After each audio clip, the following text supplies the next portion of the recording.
Steve ஸ்வாக்ஸ். இன்றைக்கி வந்து பார்த்தீங்கன்னா கோயம்புத்தூர்லலாம் சரியான மழை, சரியான கொஞ்சம் கிளைமேட்லாம் நல்லா சில்லுன்னு இருக்குது.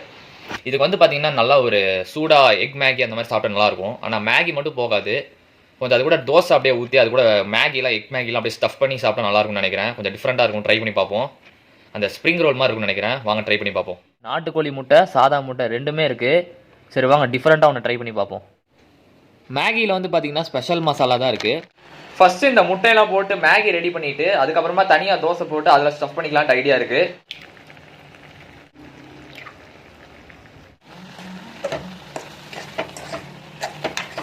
ஓகே, இப்போ மேகி ரெடி பண்ணியாச்சு. இப்போ வாங்க தோசை சுட்டு அதில் அப்படியே ஸ்டஃப் பண்ணி சாப்பிட்லாம் வாங்க.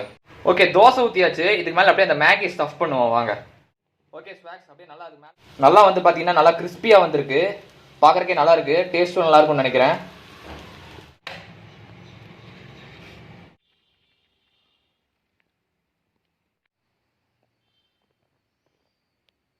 Okay swags, egg Maggi stuffed dosa ready ஆயிடுச்சு. நல்லா மேகிலாம் போட்டு நல்லா ரோஸ்ட் பண்ணி நல்லா கிறிஸ்பியாக இருக்குது. வாங்க ட்ரை பண்ணி பார்ப்போம். வெறுமனே இப்போ ஒரு பைட் போய் பார்ப்போம்.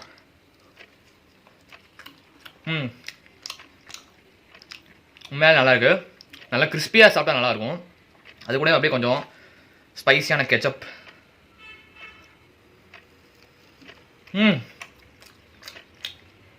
உண்மையாக மஸ்ட் ட்ரை, சூப்பராக இருக்குது. ட்ரை பண்ணி பாருங்கள். அதுவும் எக்கெல்லாம் போட்டு பண்ணதுனால நல்லா ஸ்பைஸியாக நல்லா டேஸ்ட்டாக இந்த கெச்சப் கூட நல்லா தொட்டு சாப்பிடும்போது கிறிஸ்பியாக நல்லாயிருக்கு. ட்ரை பண்ணி பார்த்து எப்படி இருக்குன்னு சொல்லுங்கள். அதே மாதிரி அடுத்து என்ன வீடியோ போகலாம், இன்ட்ரெஸ்டிங்காக வீடியோ போகலான்னு கமெண்ட்ஸில் சொல்லுங்கள். ஸ்டீவ் ஸ்வாக்ஸ்.